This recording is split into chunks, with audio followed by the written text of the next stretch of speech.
Hello दोस्तों, आप सभी का स्वागत करता हूं मैं आपके अपने यूट्यूब चैनल पर। तो दोस्तों, आप सभी को बहुत बहुत धन्यवाद कि आपने मेरे चैनल को सब्सक्राइब करते जा रहे हैं और वीडियो को पसंद करते जा रहे हैं। तो दोस्तों, सबसे पहले मैं आपसे कहना चाहता हूं कि सबसे पहले आपने अभी तक मेरा चैनल है जो सब्सक्राइब नहीं किया है तो उसको सब्सक्राइब ज़रूर कर लें और बेल आइकन को ज़रूर ऑन करें, जिससे कि मैं अपनी न्यू वीडियो डालूँ तो आपको वो सबसे पहले प्राप्त हो सके। तो दोस्तों, कई दोस्तों के कमेंट्स आ रहे थे कि ऑर्गेनिक केमिस्ट्री के चैप्टर डालो, ऑर्गेनिक केमिस्ट्री के चैप्टर डालो। तो मैं आज ऑर्गेनिक केमिस्ट्री के फर्स्ट चैप्टर हेलो एल्केन और हेलो एल्कीन, हेलो एरीन,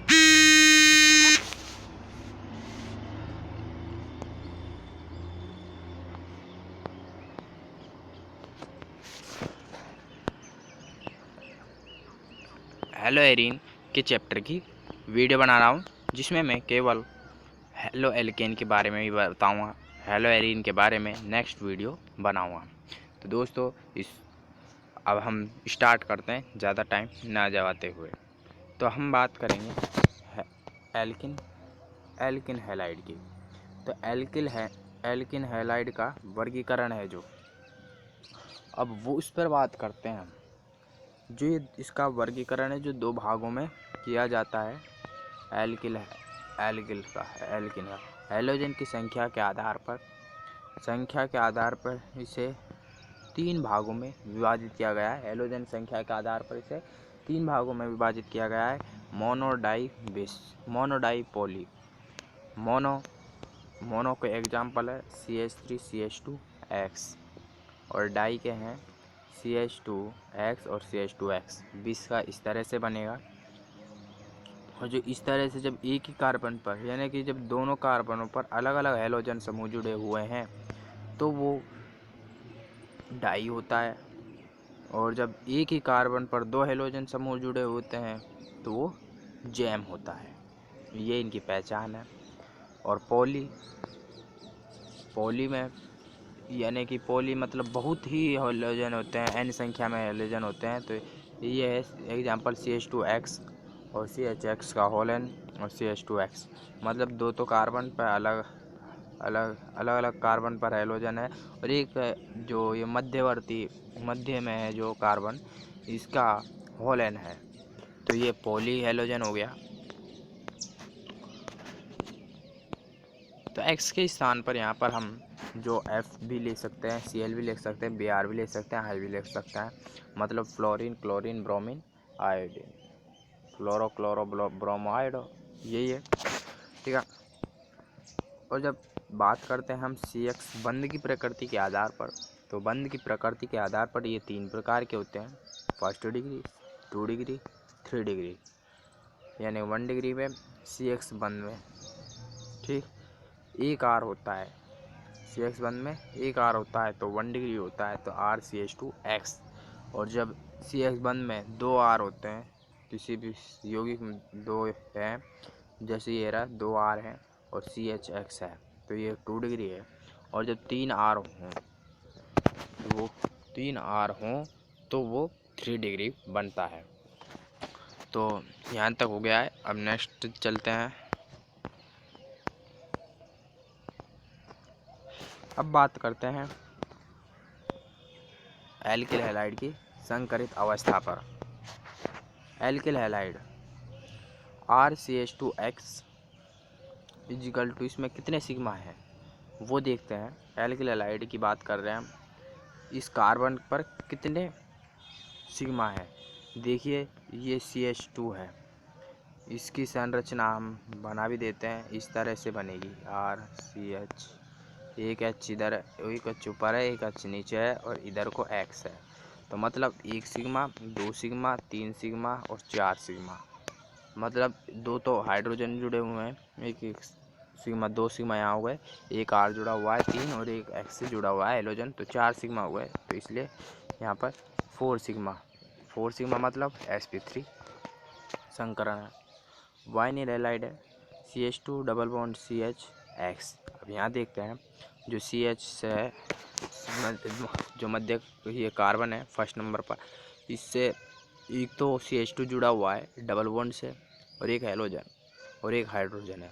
तो मतलब इसमें 3 सिग्मा है और 1 पाई है। डबल बॉन्ड में 1 सिग्मा और 1 पाई होता है, इसमें दोनों सिग्मा नहीं होते हैं और ना ही दोनों पाई होते हैं। तो 1 सिग्मा 1 पाई होता है डबल बॉन्ड में, तो इसलिए यहाँ पर 3 सिग्मा है और 1 पाई है, तो इसलिए sp2 संकरण है।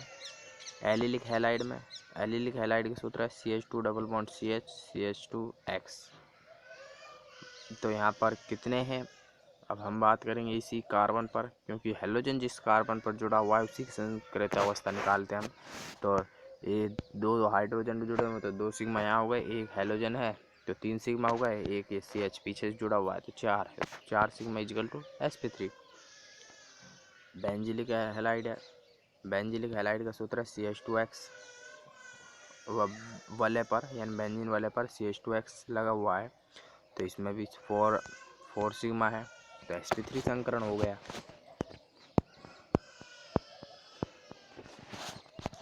अब है एल्किल हैलाइड का नामकरण। तो इसका सूत्र तो होता है एल्किल हैलाइड का RX, और सामान्य सूत्र होता है CnH2n+1X। सामान्य नाम एल्किल हैलाइड और IUPAC नाम हेलो एल्केन। ठीक, तो अब हम यहाँ से ही सूत्र करते हैं CH3Cl, यानी सामान्य सूत्र तो क्या हो गया, 1 कार्बन है और तो यानी CH3Cl मतलब मैथिल क्लोराइड। IUPAC नाम क्लोरोमेथेन। और अब यह CH3CH2Cl, इस नंबरिंग इधर से करेंगे, जिस जहाँ से हेलोजन जुड़ा हुआ है वहीं से नंबरिंग स्टार्ट करेंगे। तो इसका सामान्य नाम तो हो गया एथिल क्लोराइड, लेकिन IUPAC नाम है जो क्लोरोएथेन होगा। और जब 3 कार्बन की श्रृंखला ले लेंगे CH3CH2CH2Cl तो एनप्रोपिल क्लोराइड बनेगा। सामान्य नाम तो एनप्रोपिल क्लोराइड हो गया, और IUPAC नाम है जो 1 क्लोरोप्रोपेन है। ठीक, और जब ये CH3CH3Cl है और आइसोप्रोपिल है, जब इसी को यानी कि ये प्रोपेन वाली की संरचना को हमने थोड़ा सा बदल कर लगा दिया। जब वो क्लोरो था वो फर्स्ट कार्बन पर था और अब यहाँ सेकंड कार्बन पर है, तो इसका सामान्य नाम तो हो गया आइसोप्रोपिल क्लोराइड, और जो IUPAC नाम है वो हो जाएगा 2 क्लोरोप्रोपेन। और जब हम ब्यूटिल की सामान्य यानी सीधी श्रृंखला लेते हैं तो इसका सूत्र है CH3CH2CH2CH2Cl, और सामान्य नाम है N ब्यूटिल क्लोराइड। तो IUPAC नाम है जो इसका क्या हो गया, क्लोरोब्यूटेन।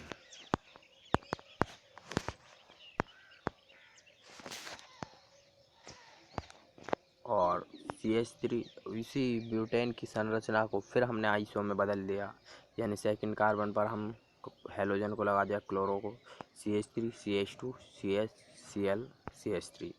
तो ये द्वितीयक ब्यूटिल है, सॉरी ये आइसो नहीं द्वितीयक ब्यूटिल है। और इसका सामान्य IUPAC नाम है जो 2 क्लोरोप्रोपेन बनेगा।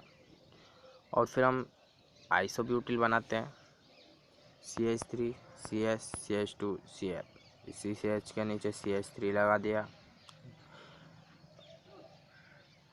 और ये आइसोब्यूटिल है इसका, और सामान्य नाम है जो, तो आइसोब्यूटिल हो गया। IUPAC नाम है जो 1 क्लोरो, क्योंकि 1 कार्बन पर क्लोरो लगा हुआ है और 2 मैथिल, 2 पर मैथिल लगा हुआ है, और प्रोपेन, ये इसका IUPAC नाम हो गया है।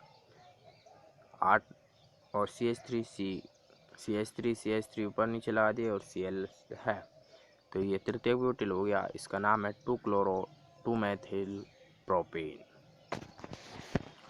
2 क्लोरो 2 मैथिल प्रोपेन हो गया इसका नाम।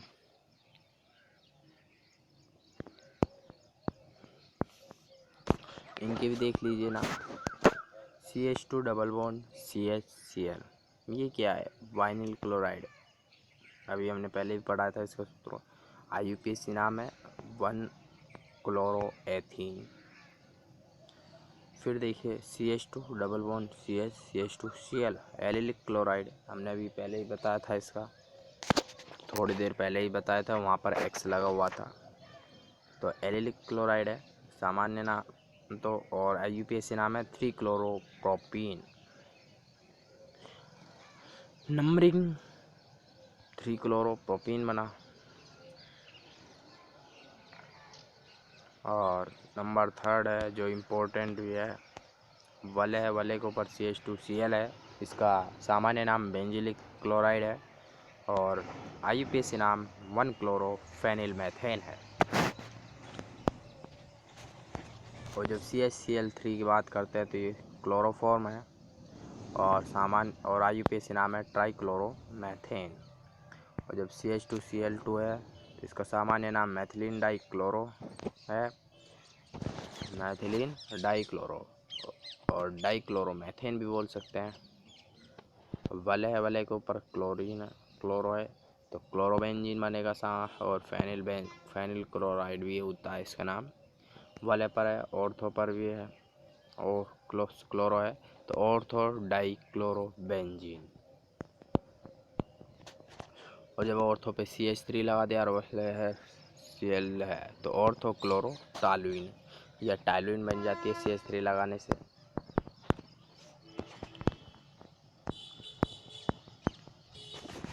और जब ऑर्थो पर नाइट्रो लगा देते हैं तो ऑर्थो क्लोरो नाइट्रोबेंजीन बन जाता है। और जब क्लोरो पर ऑर्थो पर ही ऑर्थो क्लोरो एसिटोफिनॉन है, COCH3 लगा देने से ऑर्थो पर तो एसिटोफिनॉन बन जाएगा, तो ऑर्थो क्लोरो एसिटोफिनॉन बन गया। और जब इसी को देख लीजिए, और जब ऑर्थो मैंने इस बार वले पर N double bond N Cl या फिर N triple bond N Cl लगाएंगे हम तो बेंजीन डाई एजोनियम क्लोराइड बनता है, यानी ArN2Cl, ArN2 plus Cl minus, ये बेंजीन डाई एजोनियम क्लोराइड है। अब हम बात करेंगे एल्किल हैलाइड बनाने की विधि। यहाँ तक तो ये सामान्य परिचय हो चुका है एल्किल हैलाइड के बारे में। अब हम इनके बनाने की विधि पढ़ेंगे। तो एल्केन से नंबर 1 विधि है एल्केन से, वो भी हैलोजनीकरण। एल्केन सूर्य के प्रकाश की उपस्थिति में, यानी क्या है सूर्य के प्रकाश HNu, ठीक, उपस्थिति में हैलोजन से क्रिया कर हैलोजन X से क्रिया कर मुक्त मूलक प्रतिस्थापन द्वारा एल्किल हैलाइड का निर्माण करता है। तो अब ये नंबर 1 एग्जाम्पल है, देखिए कोई एल्केन लिया, जो ये डेफिनेशन कह रही है उसी के हिसाब से हम चलेंगे। तो कोई एल्केन है जो सूर्य के प्रकाश की उपस्थिति, एल्केन लिया हमने RH, और सूर्य के प्रकाश की उपस्थिति में हैलोजन से क्रिया कर, तो X2 से क्रिया करानी है सूर्य के प्रकाश की उपस्थिति में HNu की उपस्थिति में, तो प्रतिस्थापन द्वारा एल्किल हैलाइड का निर्माण होता है, तो RX का निर्माण हो जाएगा यहाँ पर, और HX निकल जाएगा, HX निकलेगा और RX बनेगा। उसी तरह CH4Cl2 के साथ क्रिया कराएं HNu की उपस्थिति में, तो CH3Cl बन जाएगा और एक HCl निकल जाता है। और जब CH3Cl की Cl2HNu की उपस्थिति में क्रिया कराएं तो CH2Cl2 बनता है। उसी प्रकार वले के ऊपर है CH2CH3 और Cl2HNu की उपस्थिति में क्रिया कराए तो क्या बनेगा, तो बनेगा ये, तो CH और CH3, ठीक है ना। तो इस तरह से नंबर 1 विधि थी, जो तो बहुत ईजी है, इसको सीधे याद रखिए। जो एल्केन जो सूर्य के प्रकाश की उपस्थिति में क्रिया करता है, तो उस परिस्थिति में हैलोजन से क्रिया करता है, तो वो क्या करता है, एल्किल हैलाइड का निर्माण करता है। इसको ज़्यादा रटने की आवश्यकता नहीं है, बस आप एग्जाम्पल याद रखिए और सीधे इनको करिए।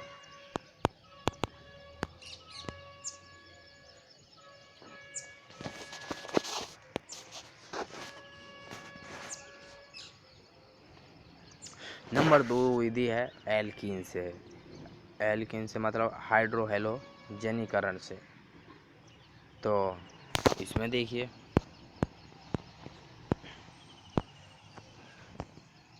इस क्रिया में जो HX का योग है, यानी कि एल्किन हाइड्रो हेलोजनीकरण इस क्रिया में HX का योग है, जो योग होगा। और वो कैसे होगा? वो दो नियमों से होगा। दो नियम कौन कौन से हैं वो हम पढ़ेंगे। ये फर्स्ट होता है मार्कोनिकॉफ, दूसरा होता है एंटी मार्कोनिकॉफ। तो मार्कोनिकॉफ नियम के बारे में पढ़ेंगे। तो मार्कोनिकॉफ नियम है, इसके अनुसार ऋणावेशी समूह द्विबंध के उस कार्बन से संयोजित होता है। यानी कि इसके अनुसार ऋणावेशित समूह है जो द्विबंध के उस कार्बन परमाणु से संयोजित होता है जिस पर हाइड्रोजन की संख्या कम होती है। ठीक है ना। और एंटी मार्कोनिकॉफ यह परऑक्साइड की उपस्थिति में ऋणावेशी समूह को द्विबंध के उस कार्बन पर संयोजित करता है जिस पर हाइड्रोजन की संख्या अधिक हो। मार्कोनिकॉफ के अनुसार तो जो ऋणावेशी समूह उस पर जुड़ेगा जिस पर हाइड्रोजन संख्या कम होती है, और एंटी मार्कोनिकॉफ की है जो हाइपर ऑक्साइड की उपस्थिति में जो वो ऋणावेशी समूह है वो उस कार्बन पर जुड़ेगा जिस पर हाइड्रोजन संख्या है जो सबसे अधिक होती है। तब हम ये एल्किन ले लिया मन ने RCH डबल बॉन्ड CH2, यह असम्मित है। और जब हम इसकी दोनों नियमों से क्रिया करेंगे, मार्कोनिकॉफ से और एंटी मार्कोनिकॉफ से, HX की क्रिया करा रहे हैं, ये परऑक्साइड RRR से करा रहे हैं। तो जब हम इसको करते हैं तो जिस पर हाइड्रोजन संख्या कम हो वो मार्कोनिकॉफ का नियम है। तो मार्कोनिकॉफ के नियम के अनुसार हमने कम कार्बन पर हैलोजन यानी ऋणावेशी समूह जोड़ दिया है X, तो RHCHX CH3 बन गया। ये मार्कोनिकॉफ के अनुसार हो गया।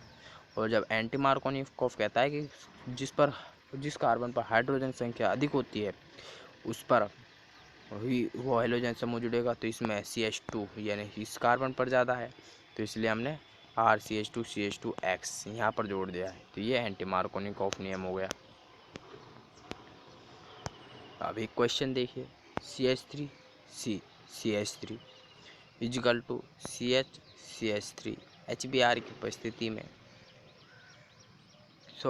CH3C CH3 double bond CH3 HBr की उपस्थिति में क्या बनाएगा, प्रोडक्ट क्या होगा।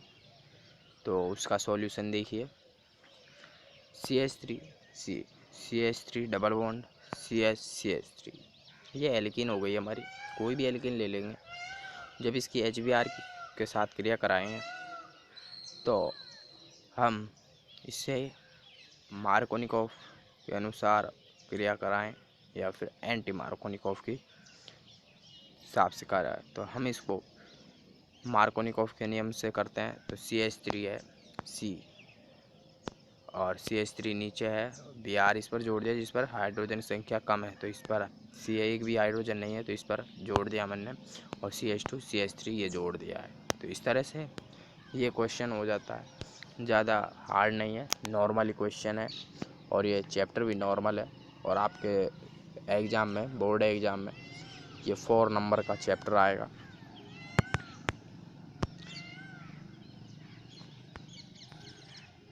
नंबर 3 है एल्किल हैलाइड यानी कि हैलोजन विनिमय। हैलोजन विनिमय का तात्पर्य एक हैलोजन परमाणु का दूसरे हैलोजन परमाणु से प्रतिस्थापन है। इस क्रिया को दो भागों में विभेदित किया जाता है, फिंकेलस्टाइन अभिक्रिया। यह विक्रिया, ठीक है ना, दोबारा देखिए, एल्किल हैलाइड है और हैलोजन विनिमय भी कहते हैं इसको। हैलोजन विनिमय का तात्पर्य क्या है, एक हैलोजन परमाणु का दूसरे हैलोजन परमाणु से प्रतिस्थापन है, यानी एक हैलोजन परमाणु दूसरे हैलोजन परमाणु को हटाएगा। इस क्रिया को दो भागों में विभेदित किया जाता है, एक होता है फिंकेलस्टाइन और दूसरी होती है स्वार्ट अभिक्रिया। तो हम पहले पढ़ेंगे फिंकेलस्टाइन अभिक्रिया। फिंकेलस्टाइन अभिक्रिया में जो यह अभिक्रिया है Na के साथ होती है। Na के साथ क्रिया एसीटोन की उपस्थिति में आयोडो एल्केन का निर्माण करता है। यानी कि जब हम क्रियाएँ इसको आप परिभाषा को याद मत रखना, डायरेक्ट याद रखना फिंकेलस्टाइन में होता क्या है। फिंकेलस्टाइन में होता क्या है तो वो ये है, सिंपल फंडा है इसका। जब RX की क्रिया आप कराओ NaI की उपस्थिति में आयोडो एल्केन बनेगा। डायरेक्ट ख़त्म करो, ज़्यादा रटने की झंझट नहीं है।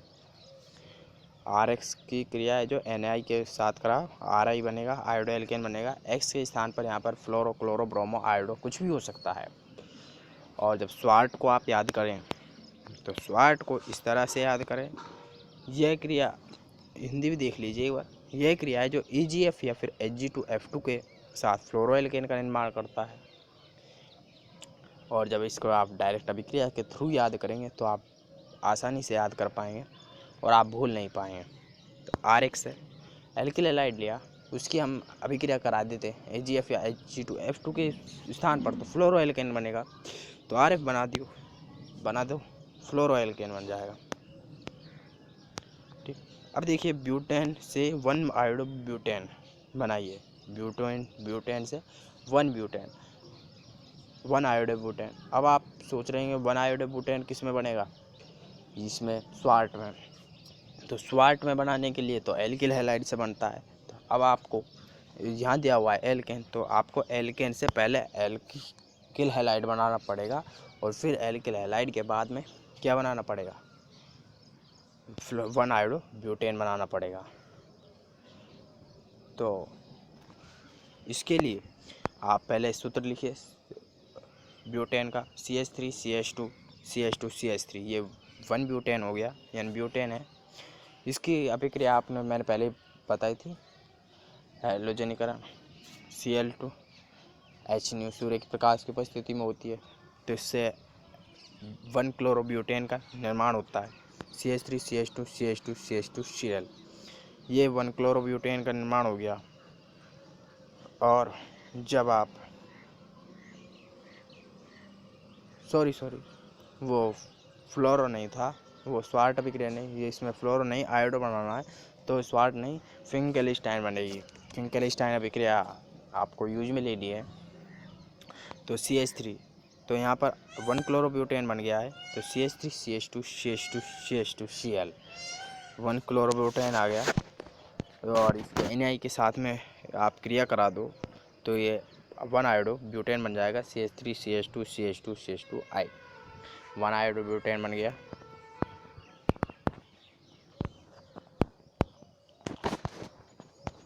और जब अल्कोहल से देखिए HX, जब हम अल्कोहल की क्रियाएं जो HX से कराते हैं तो RX का निर्माण होता है और जल बाहर निकल जाता है। तो आप डायरेक्ट याद करें अभी क्रिया कोई, ROH प्लस में HX is equal to OH minus है और यहाँ X माइनस H प्लस है, तो H प्लस और OH माइनस जुड़कर जल बन गया, बाहर निकल गया, और X से माइनस जो R से जुड़ गया तो RX बन गया। और जब ROH प्लस में HCl से कराओगे ZnCl2 की उपस्थिति में, ग्रुप प्रक्रम होता है, तो RCl बन जाएगा। और जब ROH प्लस में HBr बनाओगे, HBr की क्रिया कराओगे H2SO4 की उपस्थिति में, तो RBr बनेगा। सीधा है, डायरेक्ट याद करो, इन्हें आप भूल नहीं पाओगे दोबारा। ROH प्लस में HI की क्रिया कराओ, एल्कोहल की HI के साथ क्रिया कराएंगे तो कुछ नहीं बनेगा, डायरेक्ट नहीं बनेगा किसी की उपस्थिति में।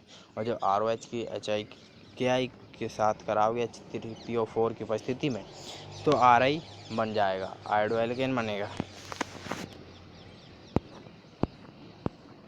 नंबर 2 PCl5 से, इस क्रिया में POCl3 व HCl से क्लोरो एल्केन का निर्माण होता है। मतलब जब हम अल्कोहल की क्रिया है जो PCl5 से क्रिया कराएंगे तो POCl3 निकलेगा और HCl निकलेगा, तो क्लोरो एल्केन का निर्माण हो जाएगा RCl का।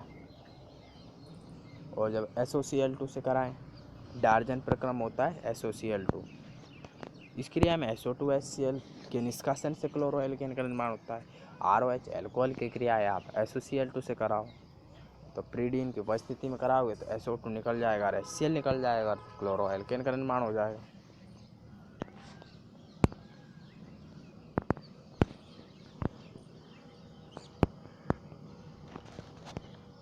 और एमीन से। जब एमीन की क्रिया है जो टिल्डे अभिकर्मक के साथ संपन्न होती है तो क्लोरोएल्केन का निर्माण होता है। टिल्डे अभिकर्मक नाइट्रोसिल क्लोराइड होता है, NaOCl को ही टिल्डे अभिकर्मक कहते हैं। ठीक, जब एमीन किया है RNH2 की क्रिया हम जब टिल्डे अभिकर्मक के साथ कराएंगे, NaOCl के साथ कराएंगे तो क्लोरोएल्केन का निर्माण होता है, N2 निकल जाता है और N2 निकल जाता है और जल निकल जाता है H2O, तो क्लोरोएल्केन का निर्माण हो जाता है RCl का। नंबर 6, कार्बोक्सिलिक अम्ल से हुंसडीकर अभिक्रिया। कार्बोक्सिलिक अम्ल के सिल्वर लवण की अभिक्रिया CCl4 की उपस्थिति में कराने पर एक कम कार्बन के हैलाइड का निर्माण होता है। कार्बोक्सिलिक अम्ल के नाम से भी आ सकती है एग्जाम में क्वेश्चन, हुंसडीकर अभिक्रिया के नाम से भी क्वेश्चन आ सकता है, कैसे भी आ सकता है। तो जब हम कार्बोक्सिलिक अम्ल के सिल्वर लवण यानी RCOOAg की क्रिया है जो CCl4 की उपस्थिति में कराने पर एक कम कार्बन के कम कार्बन के हैलाइड का निर्माण होता है, तो RCOOAg है प्लस में Br2, तो CCl4 की उपस्थिति में क्रिया कराओ तो RBr बन जाएगा, CO2 और AgBr बाहर निकल जाएगा। एक क्वेश्चन देख लीजिए इसी तरह, CH3COOAg है, I2 की उपस्थिति में क्या बनाएगा, एक कम कार्बन के बनेगा तो CH3I बन जाएगा, आयोडोएल्केन। ठीक,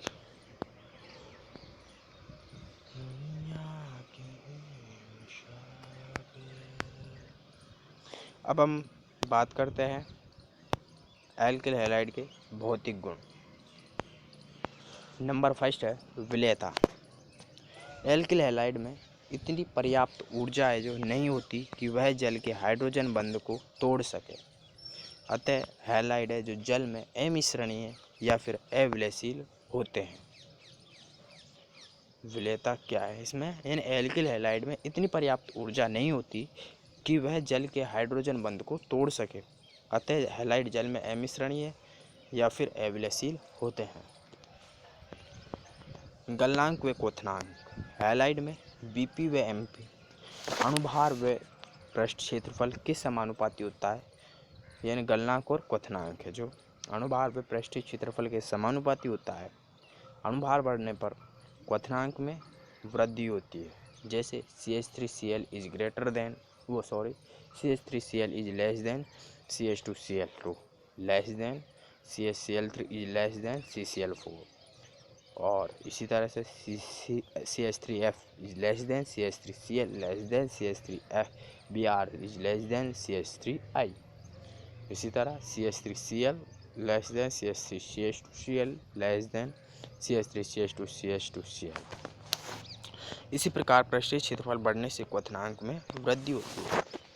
1 डिग्री जो ज़्यादा होता है 2 डिग्री से, तो CH3CH2CH2Cl is greater than CH3CH3, क्योंकि पृष्ठीय क्षेत्रफल बढ़ने से क्वथनांक में वृद्धि होती है। इसका पृष्ठीय क्षेत्रफल ज़्यादा है, इसका कम है। इसी तरह ये है 1 डिग्री है 2 डिग्री है 1 डिग्री है 2 डिग्री है, इसमें श्रृंखला ज़्यादा है। 3 कार्बन की है, इसमें 4 कार्बन की, लेकिन 2 डिग्री हो गया इसलिए इसका कम हो गया। इसमें भी 1 डिग्री है, सॉरी 2 डिग्री है और ये 3 डिग्री है।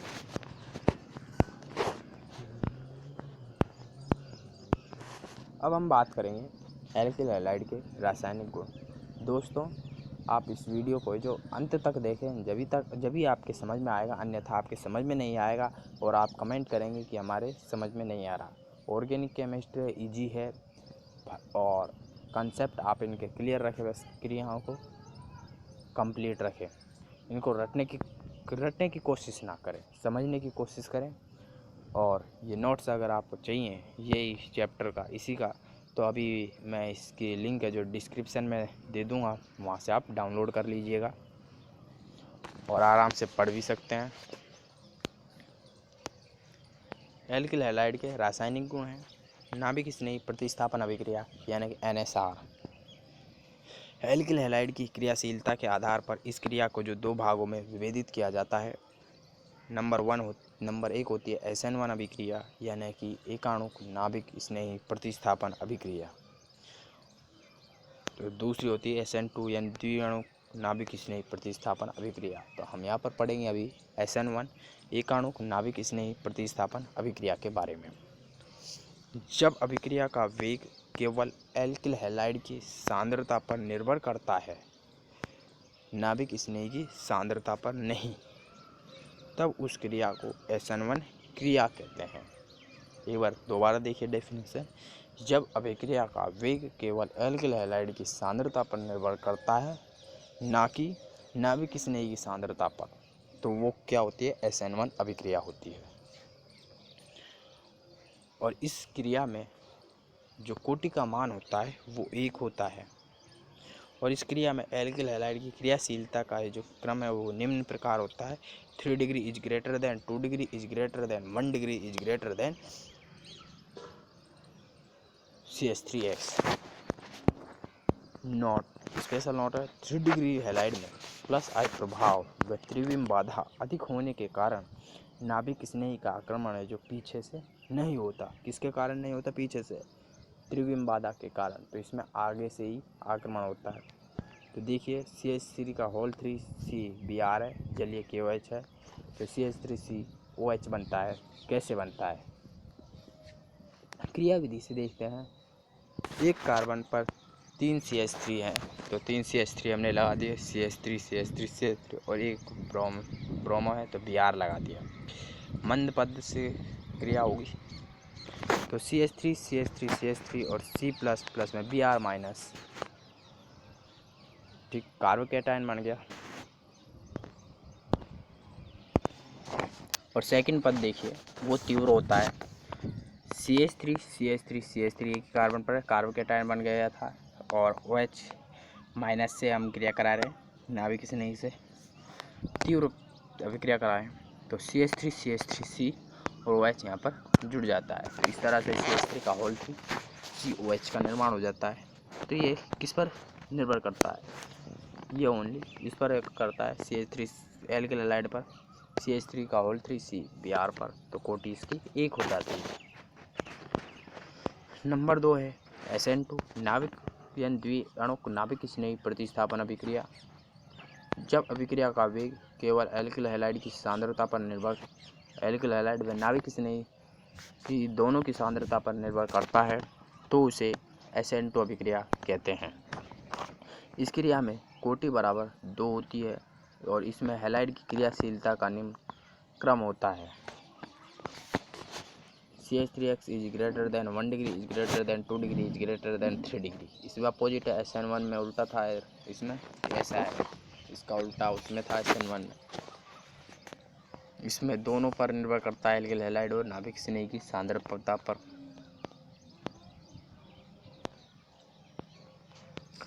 और अब इसके क्रिया भी देख लीजिए।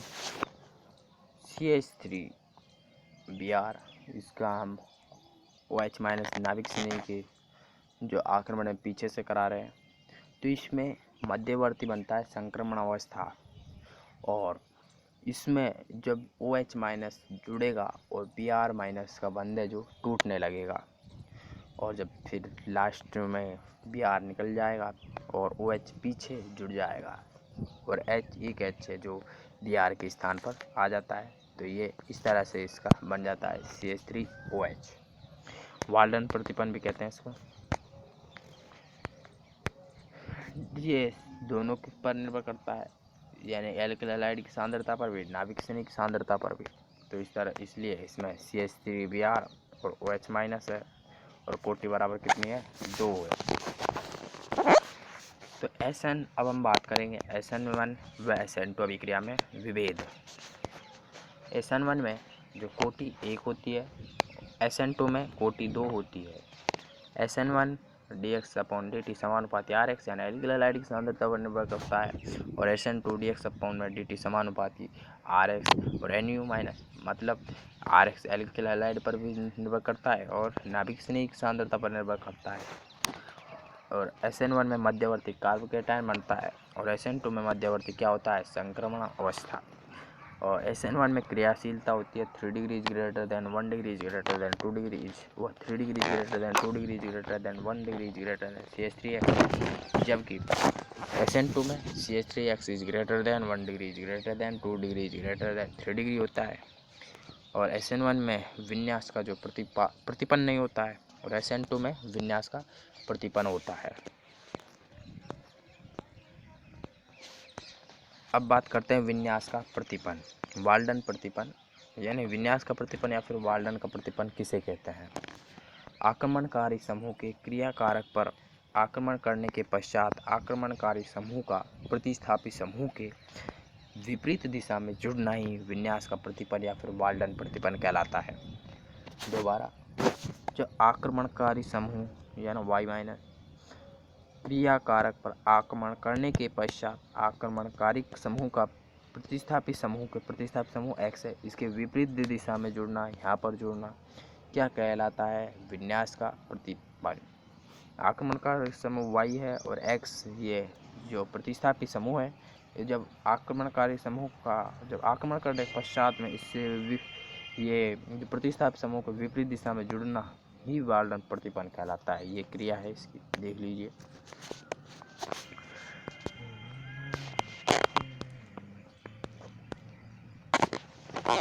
अब बात करते हैं नाभिक स्नेही अभिक्रिया के उदाहरण। तो नाभिक स्नेही अभिक्रिया के उदाहरण RX एल्किल हैलाइड की क्रिया जो जलीय KOH की उपस्थिति में करा दो तो एल्कोहल बन जाएगा ROH।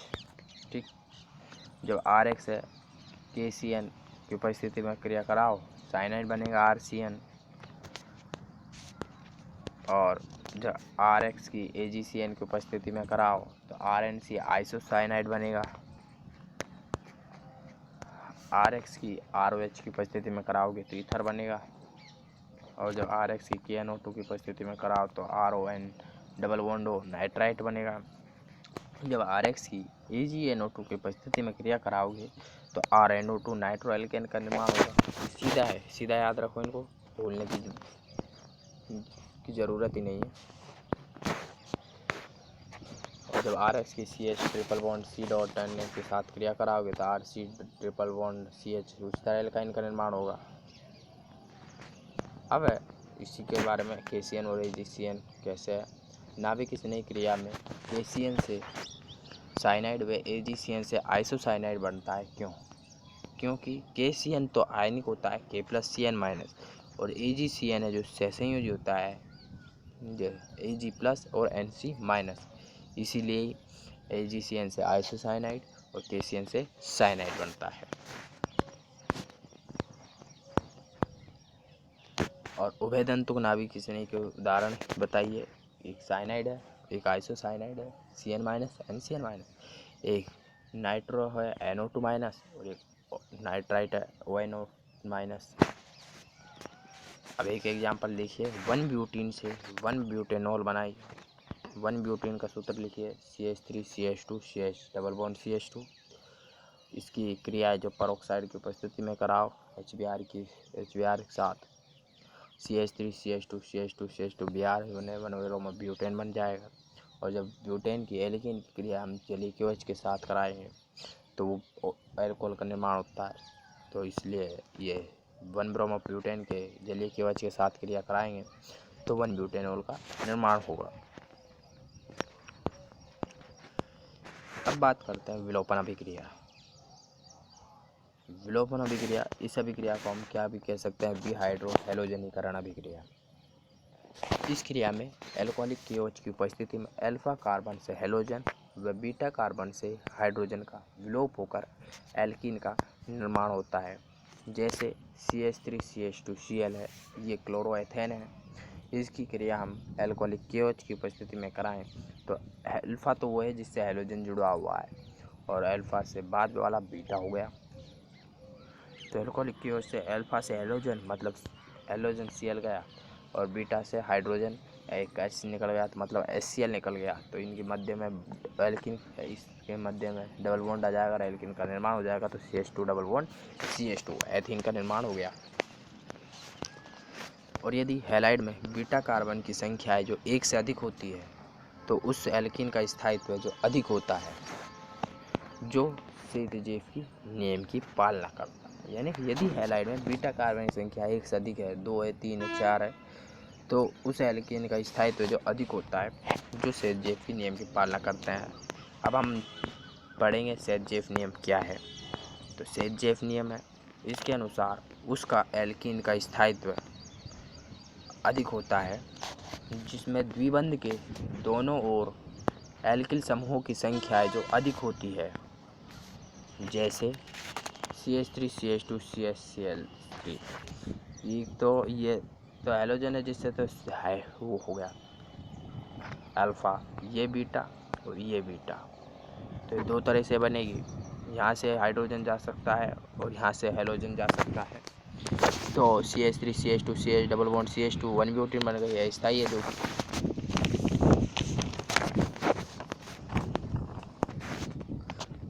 और एक हाइड्रोजन यहाँ से जा सकता है और हैलोजन यहाँ से जा सकता है, तो इस तरह भी बन सकती है। तो CH3 CH double bond CH CH3, ये 1 ब्यूटेन थी, ये 2 ब्यूटेन बन गई। जो 1 ब्यूटेन है जो अस्थायी होती है, 2 ब्यूटेन स्थायी होती है। ठीक, तो 1 क्लोरो 1 फेनिल साइक्लोहेक्सेन की क्रिया एल्कोहलिक KOH की उपस्थिति में कराने पर बने उत्पाद का IUPAC नाम बताइए। तो 1 क्लोरो, ये 1 फेनिल, ये एक कोई है साइक्लोहेक्सेन है, उसके ऊपर 1 क्लोरो है और 1 फेनिल, 1 एक कार्बन पर क्लोरो है, एक पे ही फेनिल है, तो ये हमने बना दी वाला। और एल्कोहलिक KOH की उपस्थिति में क्रिया कराएंगे तो 1 फेनिल साइक्लोहेक्सीन बनेगी। क्यों? क्योंकि अल्फ़ा ये है, बीटा ये है, तो अल्फ़ा से हैलोजन, बीटा से हाइड्रोजन जाएगा, तो यहाँ डबल बॉन्ड बन जाएगा, तो 1 फेनिल साइक्लोहेक्सेन का निर्माण हो जाएगा। 1 chloro 1 methyl 1 chloro 1 methyl cyclohexane की विलोपन अभिक्रिया का मुख्य उत्पाद बताइए। तो ये वाले है, इस पर 1 क्लोरो है, Cl है 1 पर ही, और 1 मैथिल ही है, 1 कार्बन पर मैथिल है, तो इसमें बीटा इधर भी है, इधर भी है बीटा, तो इसमें इधर भी आ जाएगा 1 मैथिल साइक्लोहेक्सीन है जो स्थायी है, इसलिए इधर बना दिया।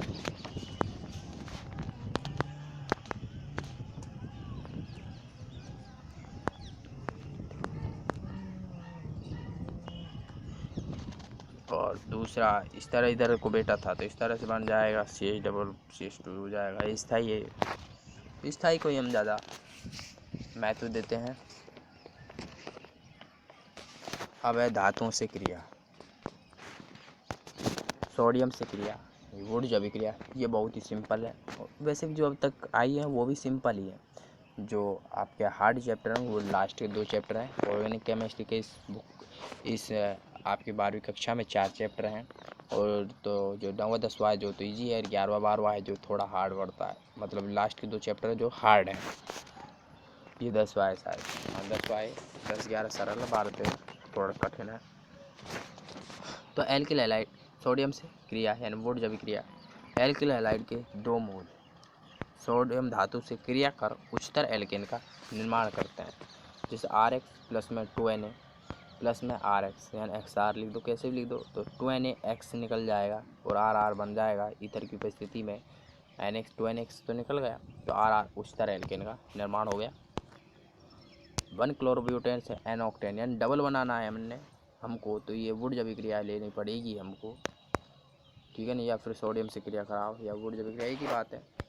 तो डबल बनाना है तो 1 क्लोरोब्यूटेन से N ऑक्टेन बनाना है, तो इसकी 2Na के उपस्थिति में क्रिया करा दो और 2 मोल ले लो 1 क्लोरोब्यूटेन को, तो N ऑक्टेन बन जाएगा।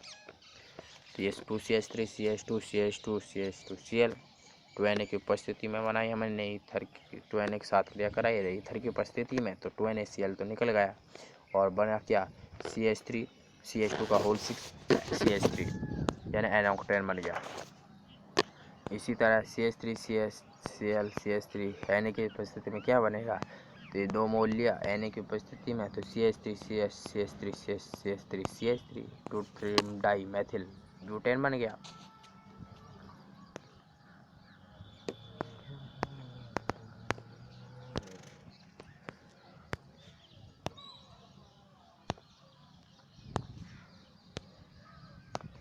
नंबर 2 है मैग्नीशियम से क्रिया।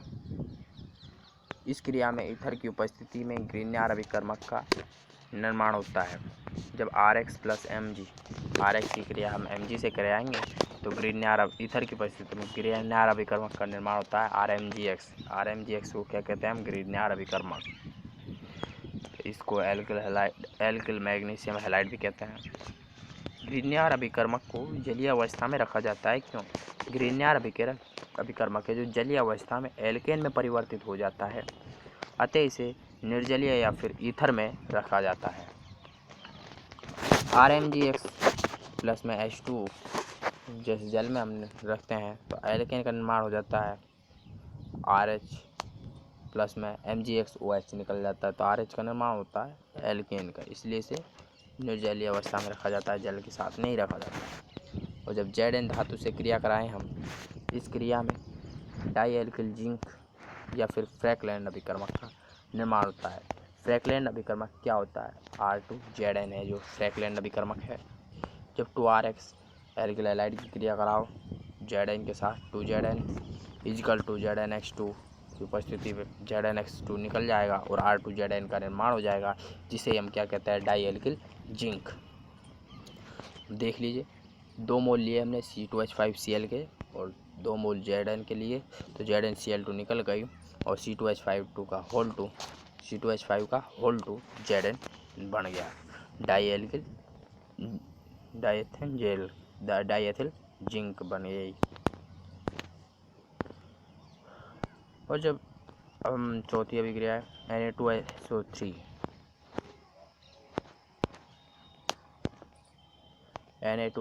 सोडियम सल्फाइड से क्रिया, स्ट्रेकर संश्लेषण है। इस क्रिया में अपमार्जक का निर्माण होता है।